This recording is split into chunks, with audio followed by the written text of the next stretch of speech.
Hi Stitchy friends, my name's Barb. I am also known as Stitch Brat over on Instagram and also here on Flosstube on YouTube.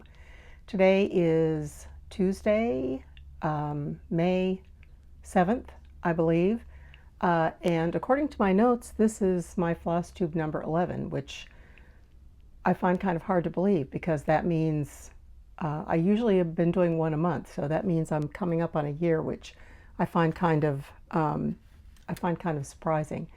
So I have a lot to share with you today. I meant to do this earlier in May as my April recap, but I have actually been to not one but two stitching retreats since the last time I made a video. So I just ended up not having enough time to do the things that I wanted to do. So, but I'll tell you a little bit about the retreats that I went to. I won't really dwell on that stuff, but I do want to, I'll recap StitchNorth at the end just a little bit, or maybe as I go along. And then in addition, I have one sort of finished to show you, and then one finished object, and then somebody else's finished object, and maybe, 10 or 12 whips or something like that. And then just a couple random thoughts at the end. I'm kind of anxious. I just kind of want to get this made, so I didn't take too many notes and stuff today. So I'm going to start out with, I mentioned that I went to StitchNorth for the first time this year. It was really wonderful. I'll say a little bit more about that at the end, but part of StitchNorth was one of the events was that there was a smalls exchange.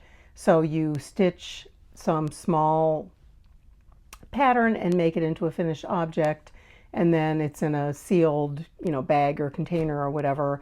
And then basically, if you have made a small to put on the table, then you can take one when your table was called. And we were to label our bag with either traditional or modern, so that people could kind of choose something according to their own taste, which I actually thought was a really good idea. So I'm going to start out with showing you what I made for the Smalls Exchange, and of course, since it's already taken to StitchNorth and gone, what I'll do is insert some pictures here. So what I did was I made a needle book, and if you've watched any of my Flosstubes, you might have seen my progress on this. So I'll insert a picture here. This is the front of the finished needle book, and the pattern is from Stacy Nash. That's hard to say for some reason. Stacy Nash Primitives, and it's called Boxwood Manor. And I think hers was done on a larger count fabric, so it came out a little bit, or a smaller count fabric, so it came out a little bit bigger. I did mine on, I think, a 36 count linen by Stitch Me called Vanilla Latte. And actually, I also did not use the called for threads. I think I just used some overdyed threads that I had in my stash from like thread clubs and kind of things like that. I just tried to match the colors on the front of the pattern, and there's only like 5 or 6 colors, so that was pretty easy to do. So and then I'll put a picture of the back in here. So I also put StitchNorth 2024 on the back, and the back is just the same linen. And I don't have a picture of the middle of the book, but what I did was I lined it with a kind of a cotton fabric in a strawberry pattern. I put a pocket on the inside, and then there were a few felt pages to hold needles or pins, and I think I put a couple needles in there, so it was pretty basic. And then what looks like rickrack in that picture is really lace that I just put around the one part of the outside. I decided it looked a little bit weird putting lace around the whole thing, so I ended up just doing it around part of it. But anyway, that was my finished item, and I think the person that got it liked it pretty well. She sent me a very nice message saying how much she liked it. that was a very fun thing to stitch, and I plan on actually doing another needlebook for the next retreat that I'm going to that also has a smalls exchange, which is StitchCon in June. So I have another one started, and I'll show you my progress on that later. Although I guess it won't be too exciting since you've already seen exactly what I'm doing. But and now I'd like to show you also what I received in the smalls exchange. And again, the packages were labeled traditional or modern, and I chose a package that was labeled traditional.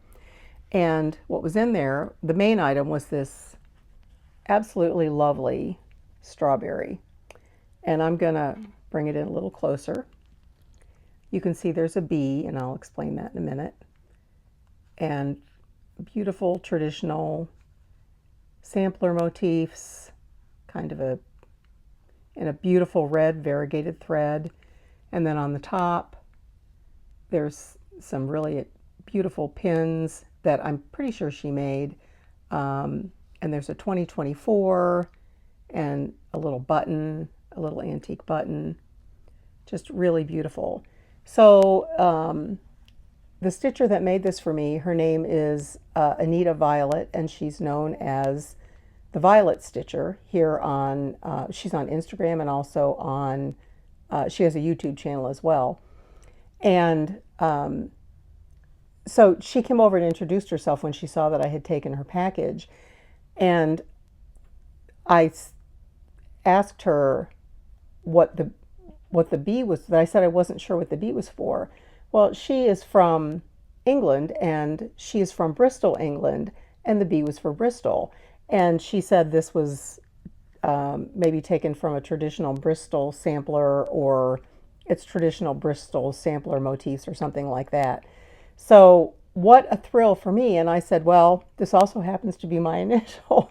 So it's both Bristol and Barb. So I just really love it, and I think she did a fantastic job.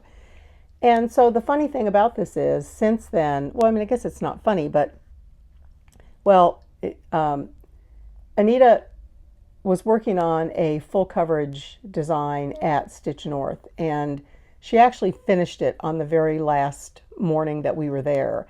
And I mean, you know, those full coverage stitchers, those are incredible things. And people were actually like standing up and cheering for her that she had finished this design. It was really, there was quite a vibe in the room. And anyway, so anyway, when I came home, I watched her Flosstube channel, and I actually watched her recap of StitchNorth, but all of her projects that she showed, or pretty much all of them, you know, were either full coverage designs or more modern designs.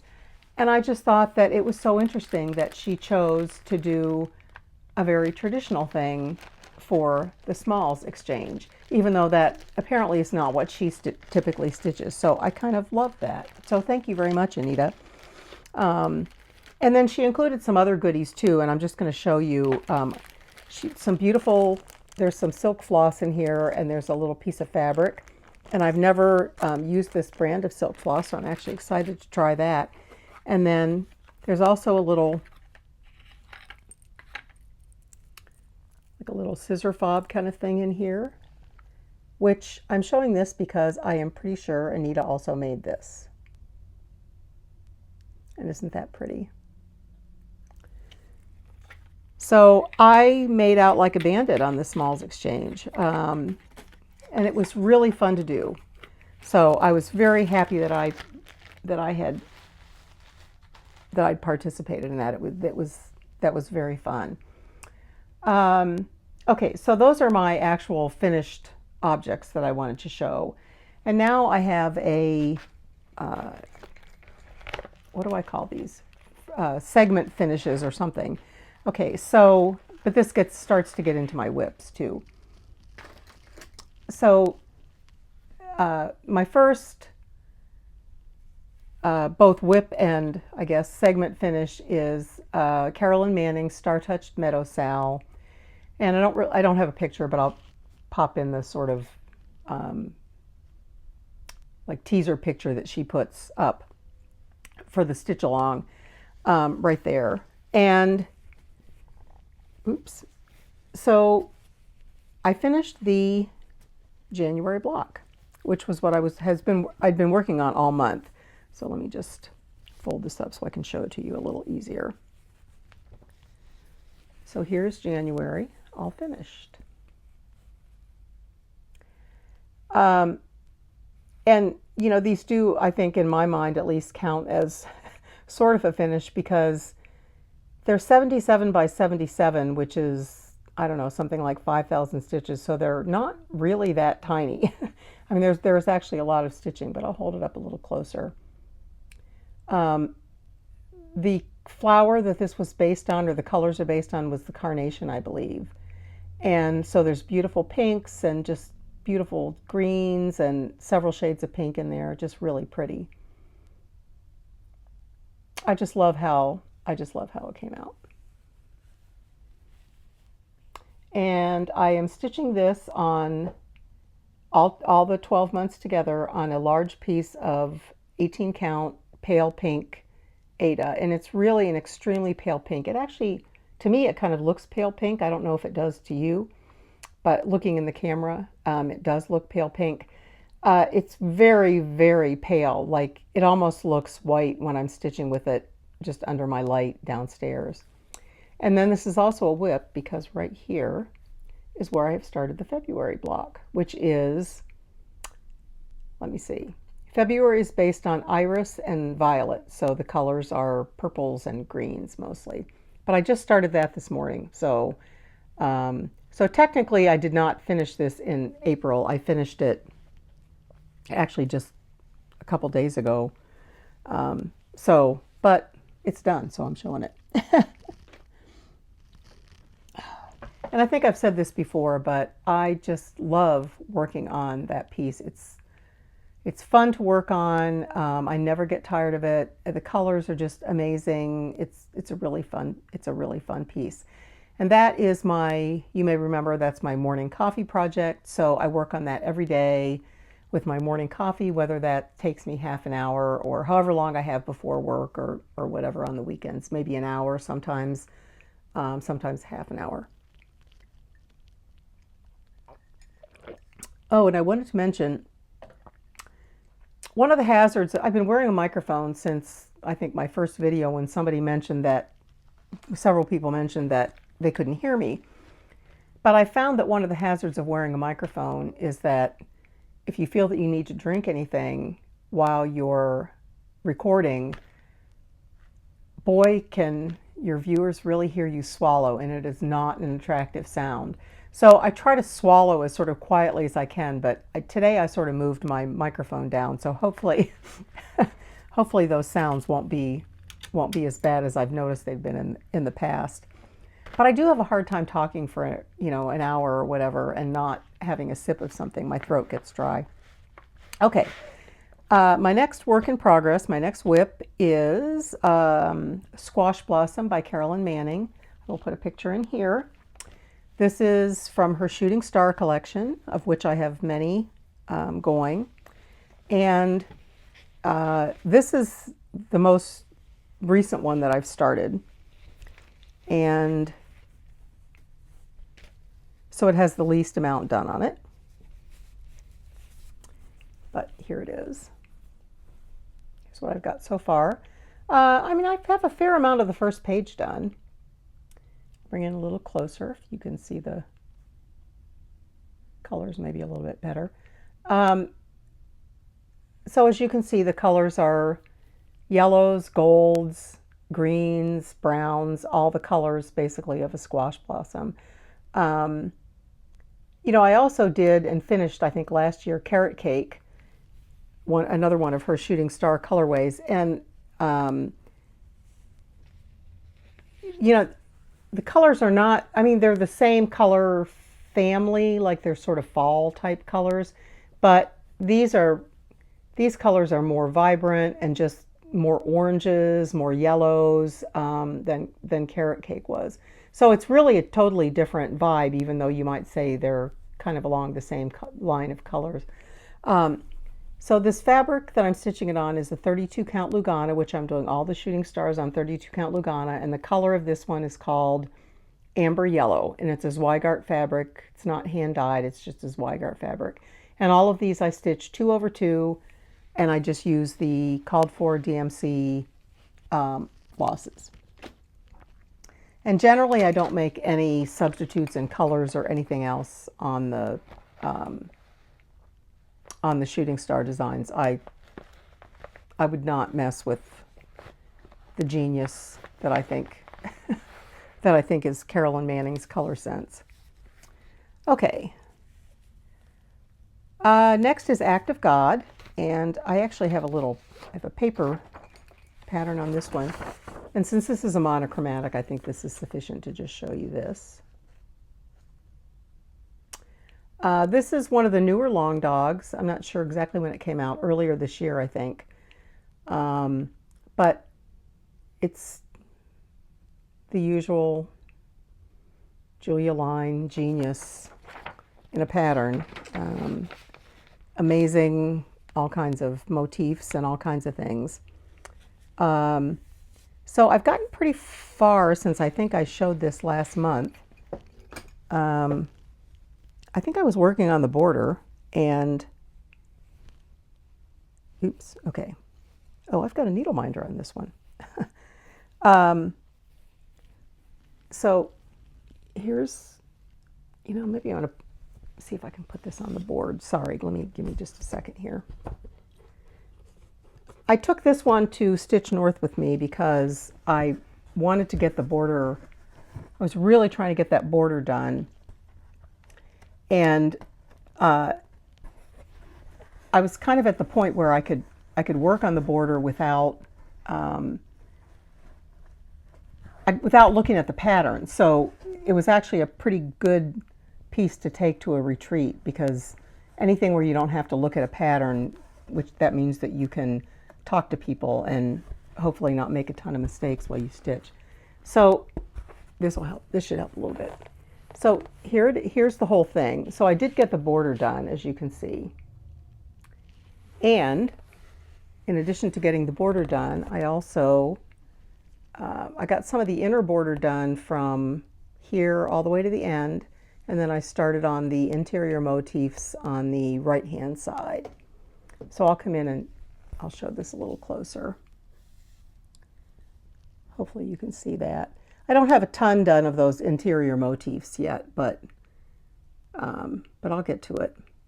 And then I'm stitching this on a 40 count vintage country mocha linen and over 2, and I'm using 1 strand of floss, and the floss I'm using, I think I've showed this before, but I'm going to show it again. It's a Silks for You, and it's really quite lovely. There's the real color. I'll come in just so you can see it closer. It's Silks for You doesn't have color names, they have numbers. This is PR 181, and the tones are kind of earthy tones. There's browns and golds and silvers, like metallic-y kind of colors in there. So my friend Gail, GW Stitchin' Depot, is also working on this. In fact, she has a sal for this. She started a sal for this. And unfortunately, she had to restart hers, but I still thought she looked like she was really getting tons done, and I was feeling kind of bad about mine. And then I actually calculated how many stitches were in that, doing just the border the whole way around. And just the border was 5,700 stitches. So I've got the border plus some done. So I actually feel pretty good about where I am, even though obviously it doesn't look like much. But I like to get my borders done on projects like that, because then I feel like I can, if I want to move around the project and work on a different part, I can always count from the border and I know that it's right.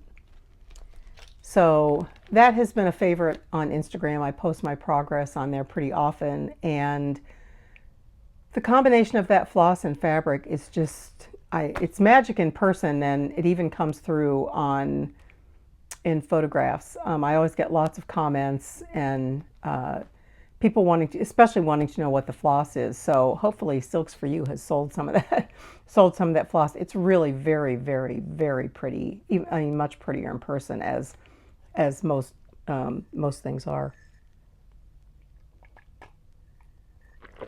Okay.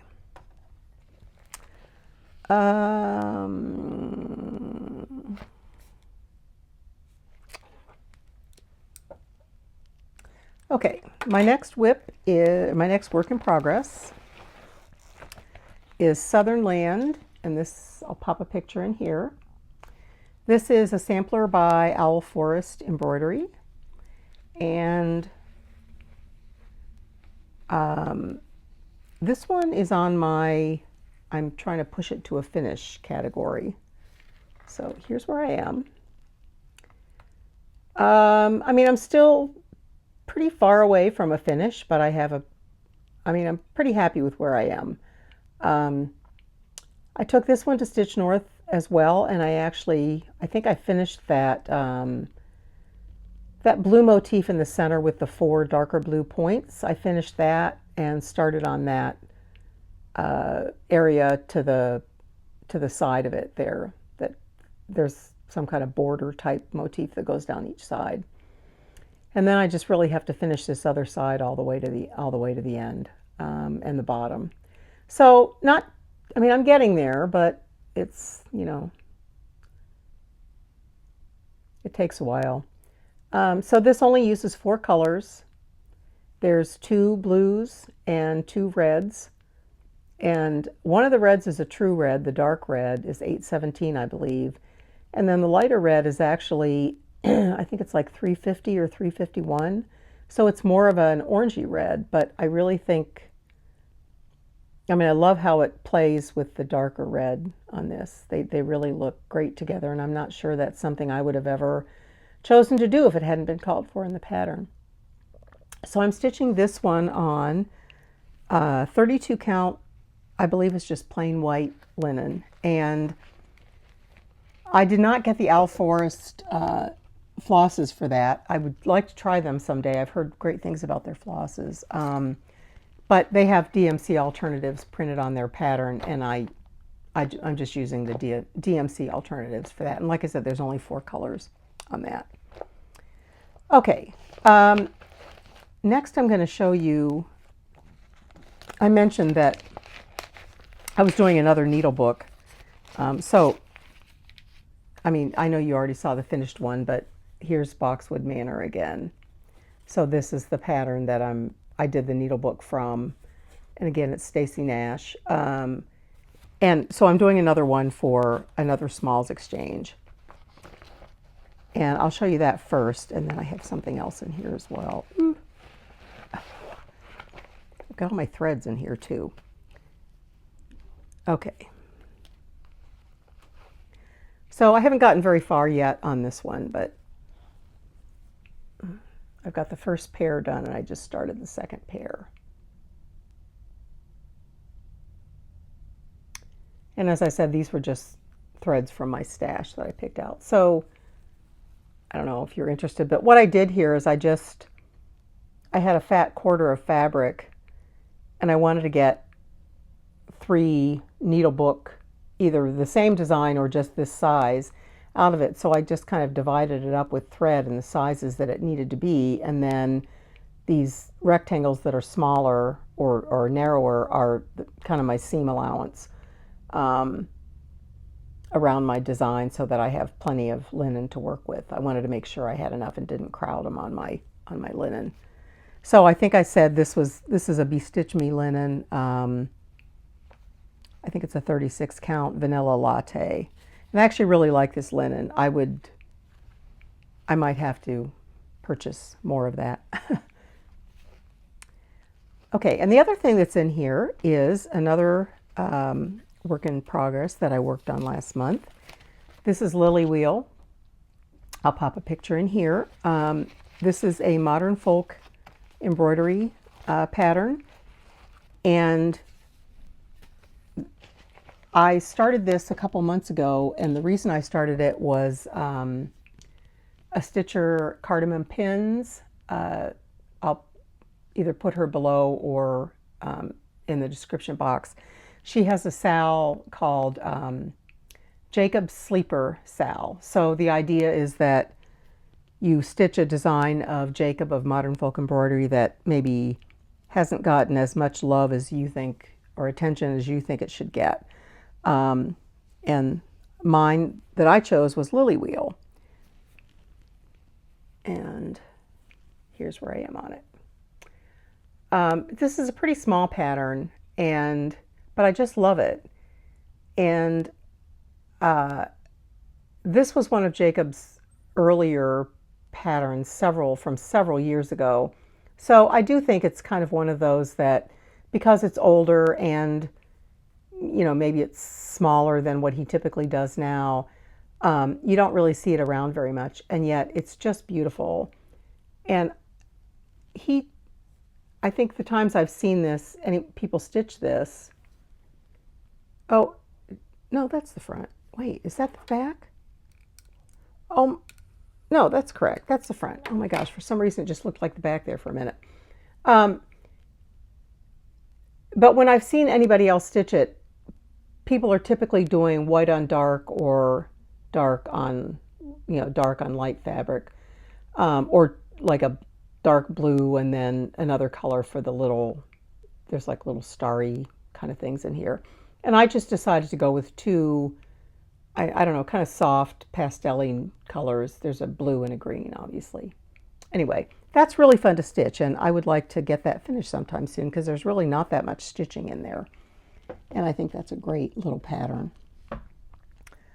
In fact, I think it's on one page, which is really nice too when you're to take somewhere. It's great to have a one-page pattern. Okay. My next work in progress is another Carolyn Manning shooting star. Pop a picture in here. This one is called Cherry Blossom. No, sorry. This is Arctic Blast. Cherry Blossom is still coming up. Okay. Arctic Blast is not a design that's on Carolyn Manning's website. Here's where I am. This is actually a free pattern available, and she posted it. You have to join her Facebook group. I'm not sure exactly what it's called, Carolyn Manning Designs or something. I mean, there's something in there about Carolyn Manning. You'll find it if you search Facebook. And then I'm not sure exactly where it is, but if you make a post, somebody will help you find it. But it's a free pattern, and it's a full-size shooting star design. So it's really pretty great. So I'm to the other side here. So I'm stitching, this is on 32 count, again, Lugana by Zweigart. This is Silver Moon, I think is the color.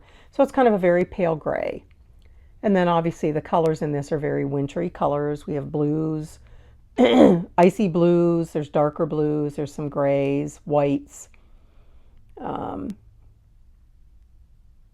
Obviously winter, snowy colors. So again, I'm using the called for colors on that. For some reason, I don't work on this one as much as I do my other Carolyn Manning shooting stars, and I don't really know why. I really like it a lot.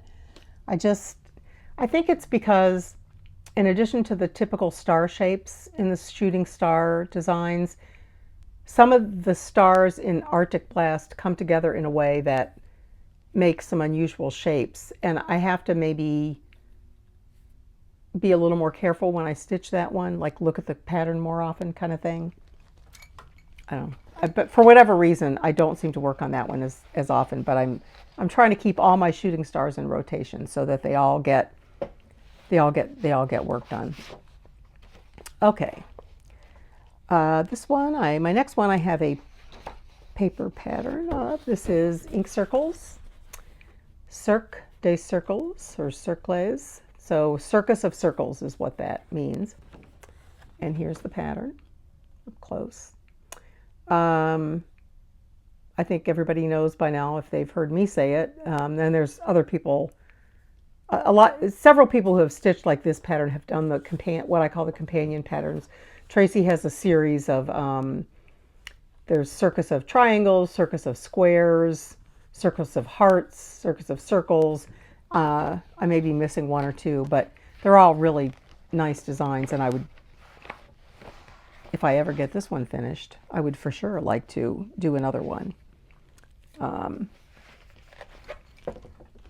Okay, so this one I'm stitching on black, and let me just fold this here.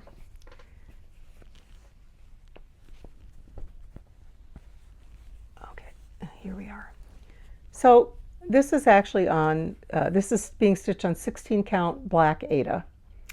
I cannot do black linen. I mean, or black even wave. I've tried and I just can't do it. So the way I stitch on black, and I'm able to stitch on black, is I just use Aida and it works great. And I think it looks fantastic. So I'm going to bring it in closer. We'll lose the color of the black, but you can see the stitches a little bit better. It's blown out, but I think it's really pretty. So the floss I'm using for this is, I've showed this before, it's a silk floss. Oh, it goes with my shirt. The company is Dying for Cross Stitch. I believe they're based in California, and they have very affordable silk flosses. This color is called Earthwalker. I'm not sure if it's still available. I think most of her silk flosses, she doesn't guarantee that after they're sold out they'll be available again. I suppose because they're hard, it's hard to exactly recreate or whatever. But I hopefully got enough to finish the whole thing. So I just love these colors: greens, golds, orange. So I'm really liking how this is coming out. I think I started this last year for my birthday start. So I should have way more done, of course, but when you have 92,000 whips, that's what happens, right? Okay, I don't have 92,000, but it sure seems like I do sometimes.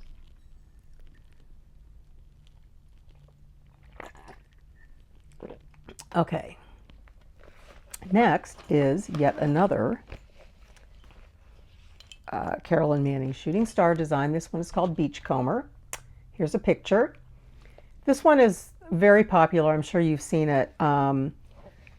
This is the one that people that never stitch Carolyn Manning's but want to do one, they tend to pick this one. And I mean, why not? The colors are just amazing in this. I'm not sure how long ago I started this one, but it's been a while.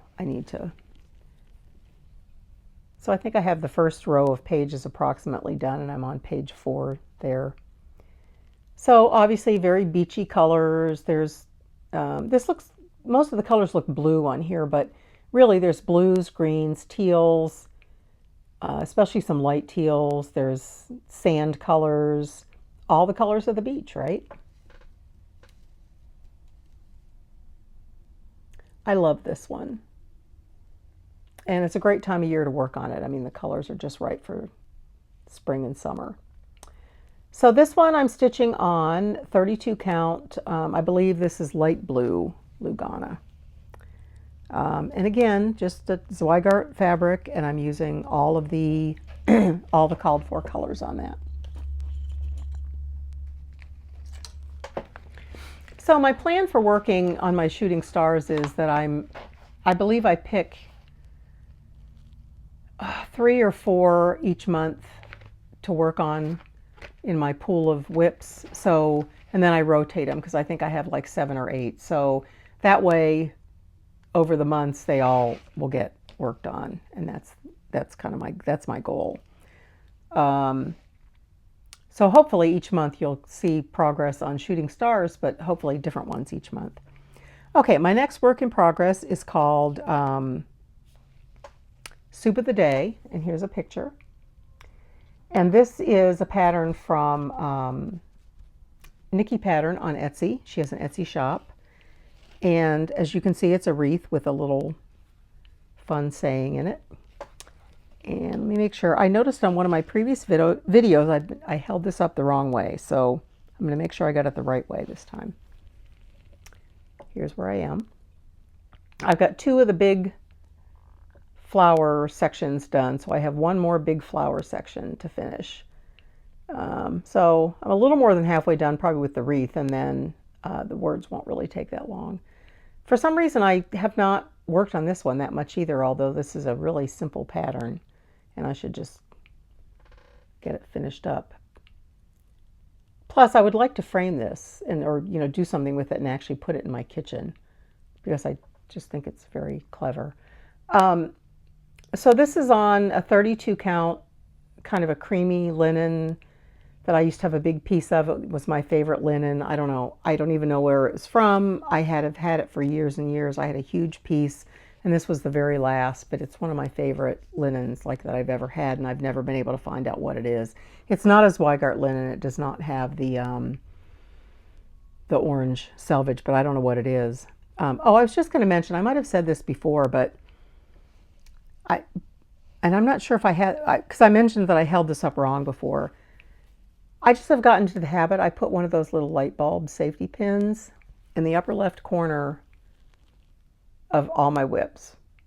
Even if it's obvious what's the top and the bottom, I just put that there, because you never know. It's, for whatever reason, it is so easy to misalign something on your fabric when you're starting, or to hold it up wrong when you're showing it on a video or taking a picture or whatever. So I just put that there, and then I always know what's up and what's the upper left corner.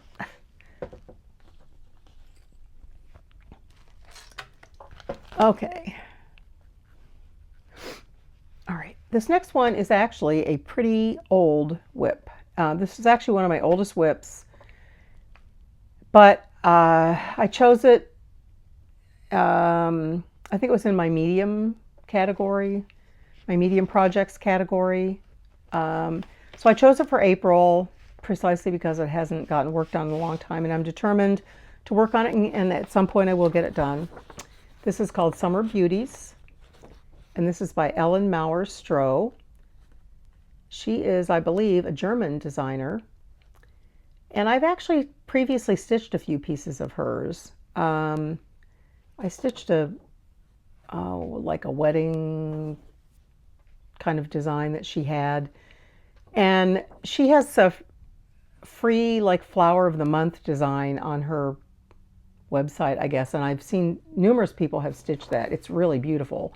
And she does a lot of these old-fashioned looking floral designs, and I just really love this one. So why haven't I finished it, you might ask? Well, that is a very good question.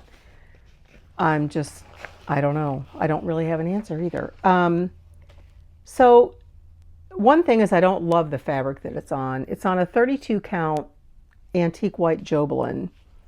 And I find Jobelin, or at least this Jobelin, to be, it's like slippery or something, more so than Lugana is.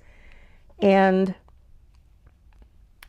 I just have trouble. I have a little more trouble with it, I don't know, in the hoop, getting it tight and all that. So for me, it's not as enjoyable a fabric to stitch on, but I've gotten quite a bit done. I have quite a bit done. So I'm not about to start over or anything like that. But, so the other thing is, this isn't really a huge design at all. I mean, it's in my medium category. And I think there's like 70 colors in this, 68 colors. I mean, that's why it's so beautiful, because, there's 8 shades of green in those leaves, and there's 6 shades of red in, each leaf of that row. I mean, all of that is done with, she does all of that with shading, and it's just really, really beautiful. But, I wouldn't really say it's confetti heavy because the colors, you do have a lot of color changes, but they tend to be in small blocks of colors. So it's not it's not really as bad as what I'm making it out to be, but there are still quite a few color changes, and 70 colors is a lot to work with. But again, so I've got done, as you saw, just this from about here down. So maybe, I mean, not even probably a quarter of it, but I've started working on it again, and I'm gonna keep it in my. It's gonna get its rotation. So because I love that piece, and I would like to get it finished. Oops.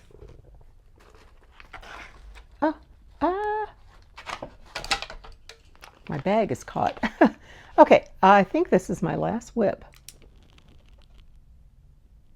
It is.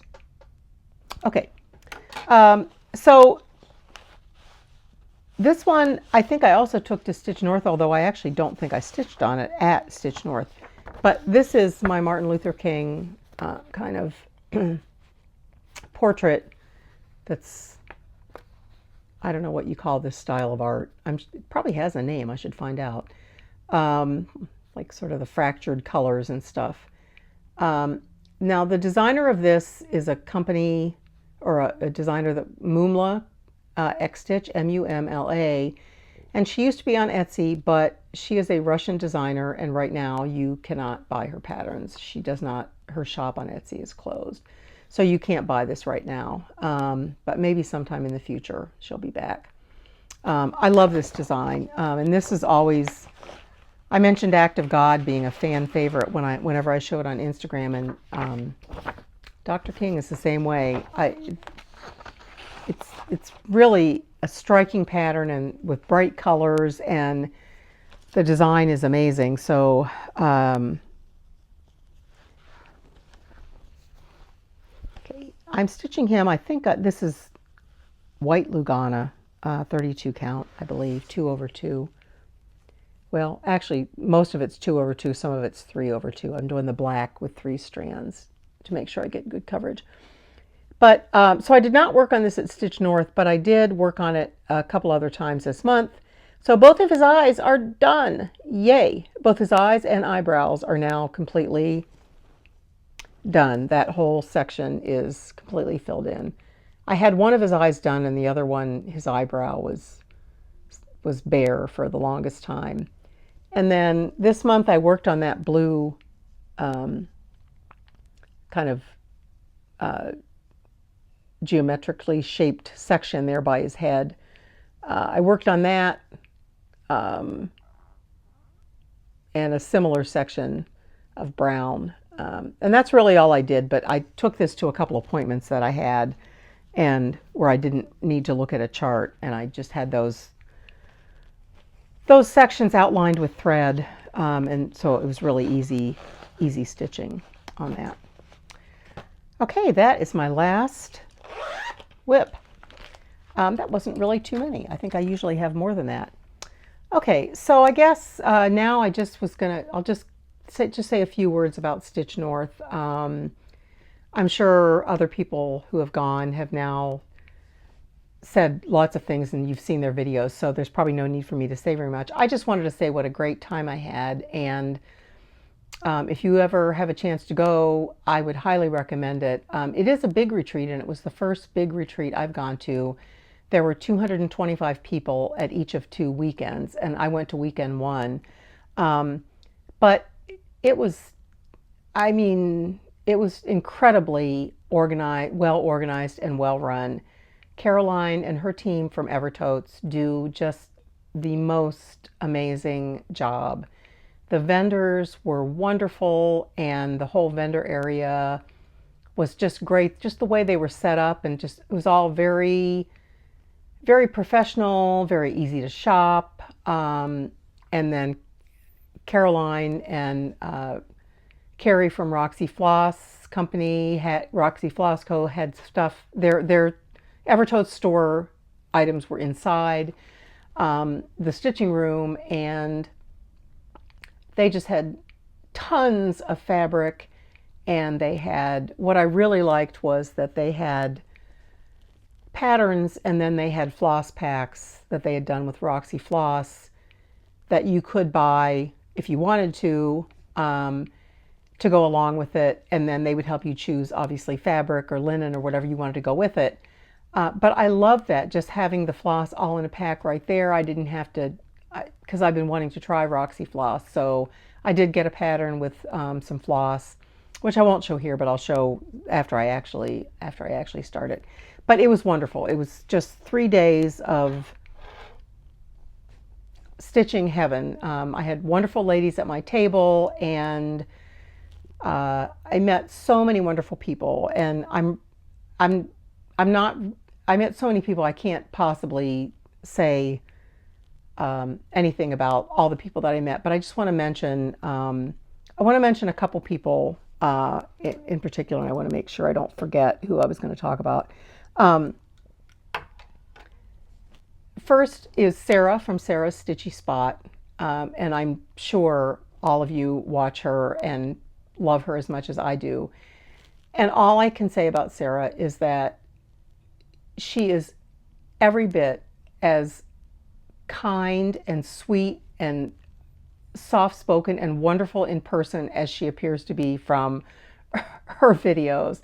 I was so excited to meet her, and her husband Stan was there with her, and what a wonderful supportive husband he is. I told Sarah that my husband was going to have to up his game after I met Stan, and I mean, I thought it was so wonderful that he came with her. But Sarah is just an absolute joy, and is just everything she appears to be on her video. And the second person I just wanted to mention is Betsy Klager, and I'm sure that many of you also, probably all of you also watch her. And I don't know if you have ever had the experience, you probably have, where you meet someone that you've never met in person before, or you've never known, and you just, for whatever reason, you feel like you've known them your whole life. And that was totally my experience with Betsy. I actually I ran into her in the elevator. She got on the elevator when I was on, and I immediately recognized her, and I recognized her voice. She'd been talking to somebody. So I just introduced myself. And in addition to both being stitchers, Betsy's a lawyer, and I happen to be a lawyer, although we do two totally different things. But I just introduced myself, and I said, gee, we have something else in common. And from there, I felt like we could have talked for hours, and I probably talked her ear off way longer than what I should have. But she was just the sweetest, most genuine person. It was just an absolute joy, absolute joy to meet her. And everyone, in fact, everyone at their table, which I called the celebrity table, there were numerous Flosstubers and at that table. They were all just wonderful. But like I said, I don't want to talk about everybody, or this video will be like the never-ending video. But the one other person I wanted to talk about was Pam from Pam's Crafty Corner. So the funny thing about this was that Pam and I follow each other on Instagram, and let's see. So one night I think I made a post in my room on Instagram from StitchNorth, and I just showed what I was stitching on. Oh, probably that Act of God, because I had that needle minder on there. So Pam immediately, from her, I assume from her room, she messaged me and she said, oh my gosh, are you at StitchNorth? Like, we need, where you know, we need to find each other or whatever. And I had actually seen that she had posted the day before, she'd posted some pictures from StitchNorth, but I didn't know where she was sitting. And I had kind of looked around the room, but I mean, I've never met her in person. So, I didn't recognize her face or anything. And I said, oh yes, I'm here. I saw that you were here too, but I looked around today, but I couldn't find you. So, gee, let's meet up tomorrow. And I said, I'm at table 27. Where are you? And she said, well, I'm at table 29. Like, we must be like right next to each other. So what we figured out the next day was that our tables were indeed like almost right next to each other, but Pam was sitting with her back to where I was facing. So I mean, I didn't just see her, and she wasn't in my line of vision. So I guess that's why I didn't recognize her. But anyway, it was wonderful to meet Pam as well, and she's from Canada. And that's another thing I wanted to say. All the stitchers I met from Canada they were so nice and so, like, I don't know, I'm sure me and the other Americans at my table asked plenty of stupid questions about Canadian foods and, this and that. And all of the stitchers from Canada just answered the questions, and just with no, I mean, it was wonderful. They were all just so kind. It was a wonderful experience, and I'm already signed up to go back again next year, and I'm looking forward to it, and I don't want it to be a whole year away. So I mentioned that I also went to another retreat, and I did this past weekend. So I'm just going to give you a piece of advice. If you ever consider doing 2 retreats in 3 weeks, don't do it. Because I don't know what the heck I was thinking when I planned this. Well, I do know what I was thinking. The second retreat I went to was a very small retreat in northern Michigan. And I think when I signed up for it, it was a little bit spur of the moment. But I think I was thinking that StitchNorth was actually earlier in April. So I was thinking, oh, StitchNorth is like the first weekend in April. This will be the first weekend in May. That ought to work out fine. Well, StitchNorth was actually the third weekend in April. So I only had 1 weekend between them. And so it was kind of chaos. Well, in a way it was easy because I just left a lot of my stitching stuff packed up. But, in terms of work and personal life and all that stuff, it was ridiculous. I do not recommend that. But that retreat was totally different. It was very small, sort of not a lot of planned events like a Smalls Exchange or anything like that. But it was very fun. And the one thing I want to show you from that is that I took a wool applique class. And we got a pattern, and we made a pin cushion, and I made this. Well, here's what it looks like from the side.